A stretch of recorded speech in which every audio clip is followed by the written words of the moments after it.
Honey, I'm telling you, got the can I see the manager blues.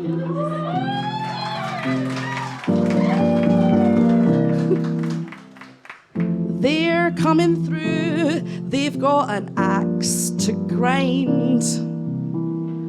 They don't look for anything, 'cause apparently they're fucking blind. They've got bulletproof haircuts and a point to prove. You call them Karens and I call them cunts. All they ever want is a discount. Fucking hell. All I ever want is to tap out. Don't you know who I am? Don't you know where I've been? I'll have your job for sure. Well, honey, I'm telling you all the secret things I used to do to customers when they were rude to me when I worked in retail. Serving men can be tricky. They can still be a big fat bitch. One guy called me a fuck up, so I filled his shoes with fish. So basically what happened was he screamed at me on the shop floor. So I went into the stockroom, I had a little cry, then I got his £110 brogues, took them into the staff room, peeled back both the leather insoles, and put a chunk of tuna in each of the heels. Good luck in that meeting, big guy. Smelling like a trout. Or I guess a tuna. So when you've been waiting and your back is aching, just remember, shop assistants are people too. 'Cause honey, I'm telling you, just be fucking nice. I'm telling you, never fuck with people that make your food. I'm telling you, 'cause we will fuck with you back.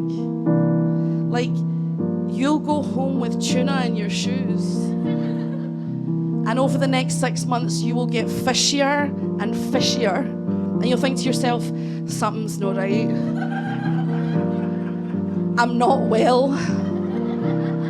And of course, you don't want to tell your pals, because like, then it's an admission that you're fishy. And that smell has been you the whole time.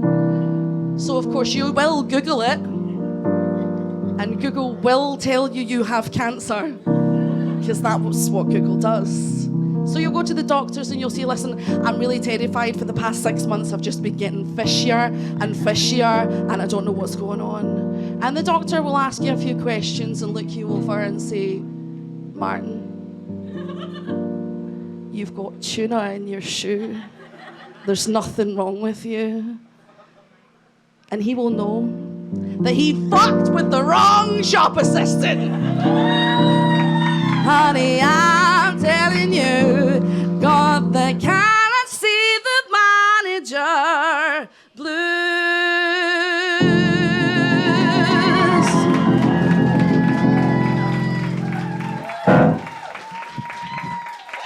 Thanks.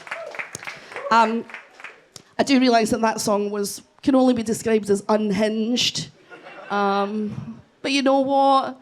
I think it's about time. I think it's about time that we all agreed the truth, that none of us actually knows what we're doing. On any level, none of us knows what we're doing. Give me a big cheer if you know exactly what you're doing in life. None of you. Give me a big cheer if you have got no fucking idea what's going on right now.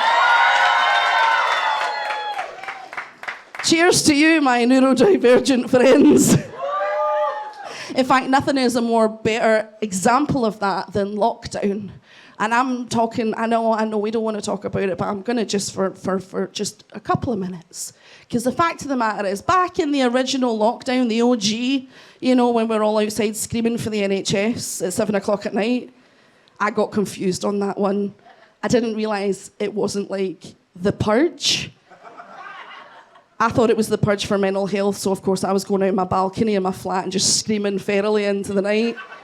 Every night at 7 o'clock. I quite miss it, if I'm honest. Lockdown was chaos energy for many reasons, but also I finished my master's in lockdown, PhD. I'm right, I know, it's fancy. She's educated. She's an educated whore. And the fact of the matter is, PhD level people that were running that course had no idea what they do. And I handed in work that had a theme in the background. Because every day at 3 o'clock in the East End of Glasgow, an ice cream van somehow in lockdown managed to get out. And every day at 3 o'clock, they would play 20 minutes of La Cucaracha. So all the work that I handed in over that period, just in the background of all of it, presentations was just da-na-na-na-na, da-na-na-na-na, da-na-na-na-na-na. Nobody said shit to me. Nobody said anything.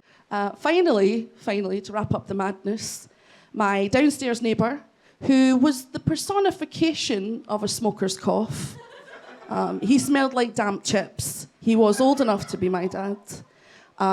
Started to send me sexy letters through the letterbox. Like some kind of horrifying sexual harassment subscription service. He decided that was a good idea. The first one said, and I quote, "Fancy a fuck." I wrote on his note, handwritten, "No thank you," and I put it back through his letterbox. Now he had a moment.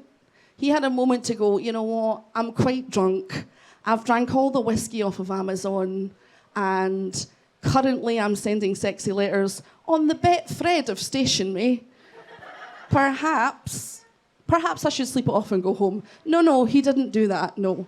He sent another letter through the letterbox, and it said, "That's a shame, because I really fancied a fuck." Oh, you did? You... An old white man whose face looks like done tea bags. You have been denied a fuck by someone that's sober that lives above you. How fucking dare I? So, of course, I barreled out the door. He's running down the stairs like Indiana Jones being chased by a boulder. And to be fair, I had put a lot of weight on in lockdown. And I said, "What is it you're doing? What exactly is it you're doing?" And he had no answer for me. Do you know why he had no answer? Because none of us do. None of us know what we're doing. So I've decided that the best thing we can all do is our best, but also we can do that thing where we just mind our fucking business and not send sexy letters to people you don't know. I mean, actually, do send sexy letters. Just don't say fancy a fuck. Don't do it. It's not worth it. I'm going to play a wee song and then I'm going to bugger off. But thank you for listening so far. You've been very sweet to me. And thank you for Susie for having me.